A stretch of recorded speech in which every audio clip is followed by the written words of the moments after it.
Just when I thought I had seen it all before in my entire life, I never even dreamed that we would all go on to see what we have seen as of late. And I'm going to show you some of what I'm talking about in this series. This show is for those of you who understand that fearlessness isn't a single action, but it's a lifestyle. So let's freaking go. Yo! Saddle up! Lock and load!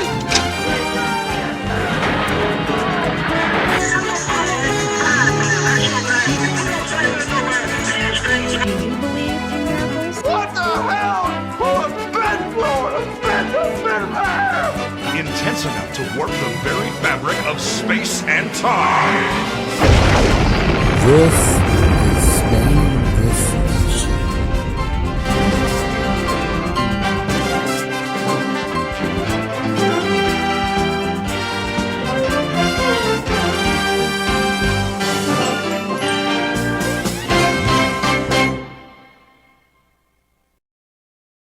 What have we been hearing, Jay, for the past couple years as Hollywood has continued to kind of flounder and not be able to find its feet at the box office, trying to recover to pre-pandemic levels, and then you had the strikes that delayed a bunch of movies?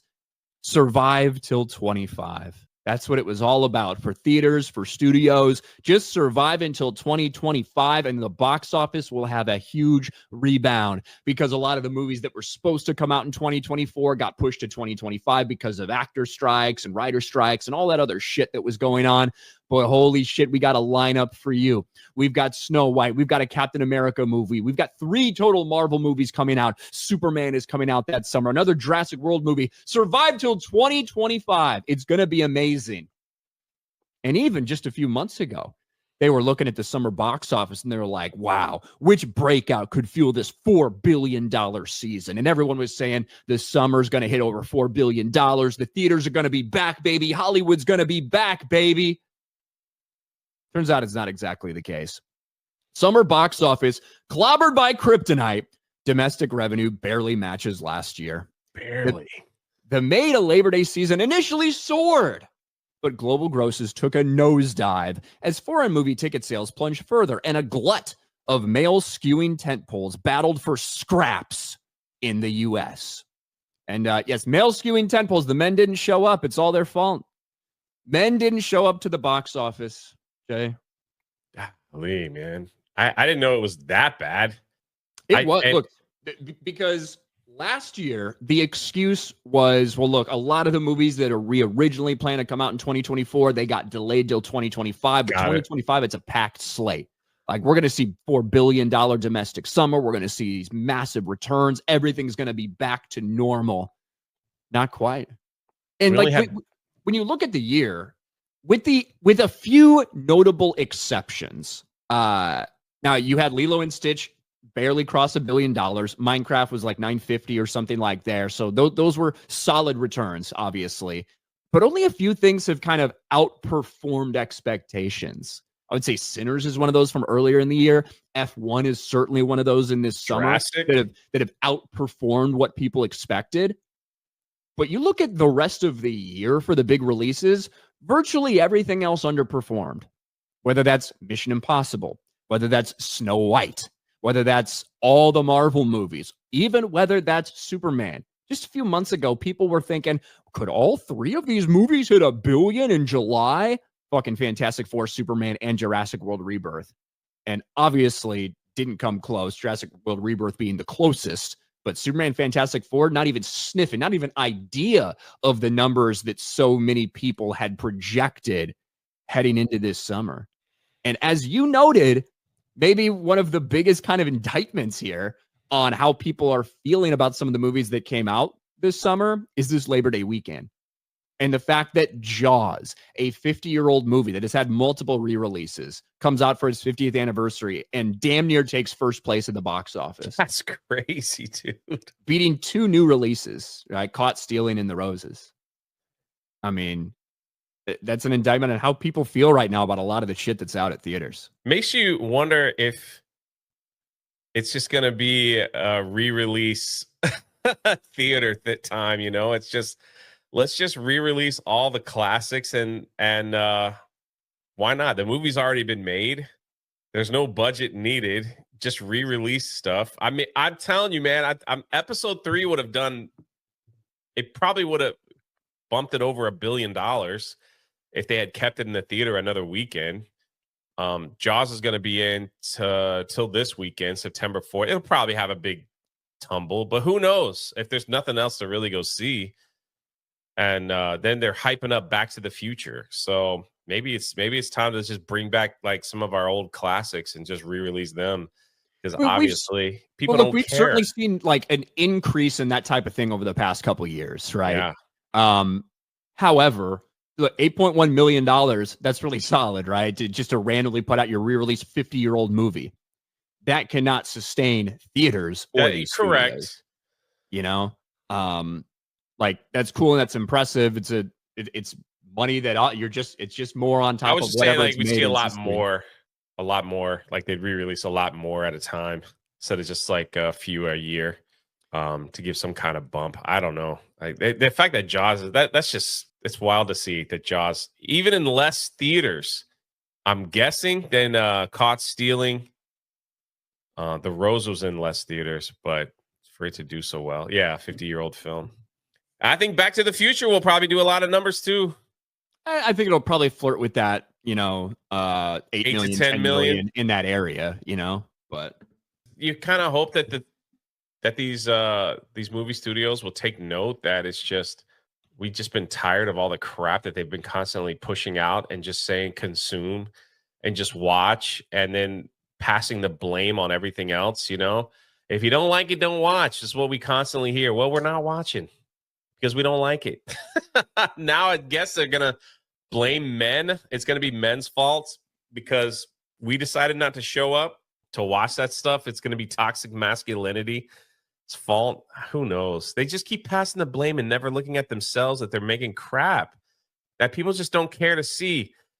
I'm sure streaming and everything else has something to play with it, as you know, probably has something to do with it as well. Because like you said, Ryan just told the world of his horrific experience at the theater. And I'm sure most people in the chat have dealt with that kind of crap too. And nobody wants to deal with that, especially when you're paying a lot of money.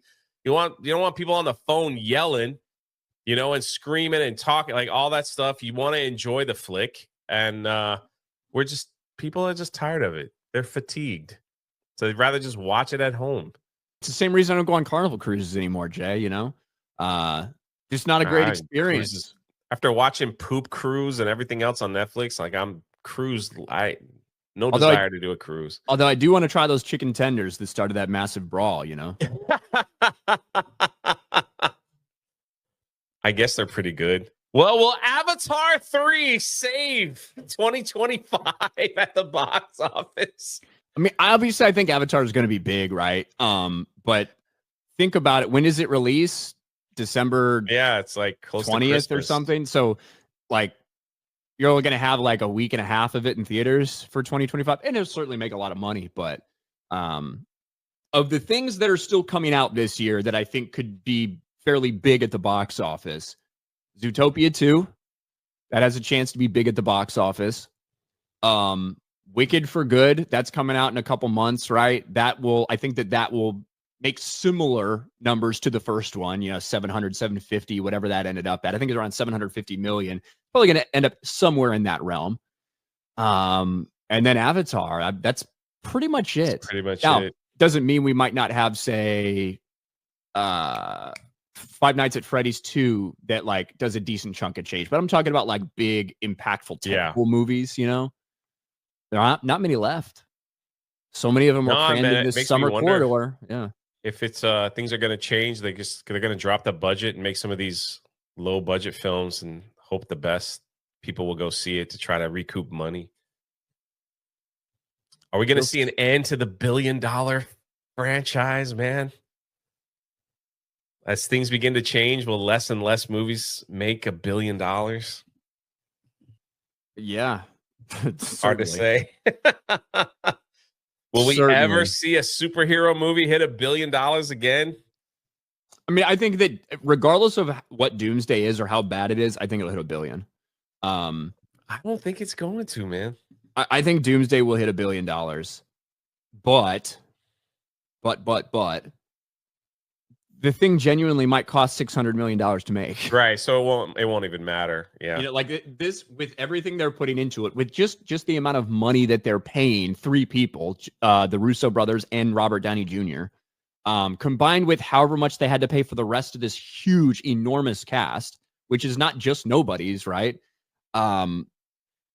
Plus all the production, the fact that they're writing as they're going, so they're probably going to have to redo a lot of these things because of that. I genuinely, it could cost $600 million just to produce. And if that's another 150, maybe $200 million to market it, you might be looking at a movie that needs 1.5 billion just to break even. I mean, I'm going on record. I don't think it hits. I don't think it hits. I just think people just don't care anymore. There's nothing to care about this film. There's nothing in it except nostalgia to see Robert Downey Jr. return as some character. There's no stakes. There's no nothing. This is not Endgame. It's just a random movie like that's in the series. There's no buildup. There's nothing. So I don't think it's gonna do that well. Could be wrong. I'm wrong on a lot of stuff. And there was a little thing at D23 that wasn't even like they didn't show anything actually from Doomsday. They just played a little like montage of characters from other moments in the Marvel Cinematic Universe, and everyone was like, "It's a teaser for Doomsday." It's like it's literally just things that they've said before in the MCU all clipped together. Especially if they're filming it on the go, like some of these weird reports are out there. They're like, "I haven't seen a script, but this person's already done filming for it." It's like it's one of those like such a weird thing for people to say. It's like, yeah, I finished all my parts. I don't know if I'm going back. It really wasn't a script. It's like we're still actively writing it. So I might be done. I might not be done. Bad we'll see. Sign.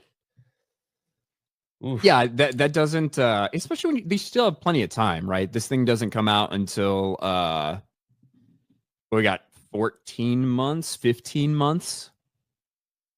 15 months from now, something like that, maybe even more. So, because is it December of 2026? So, yeah. So they've got a long time still. It would have been much smarter for them to just take their time, get the script right, then fucking get all these people together and film.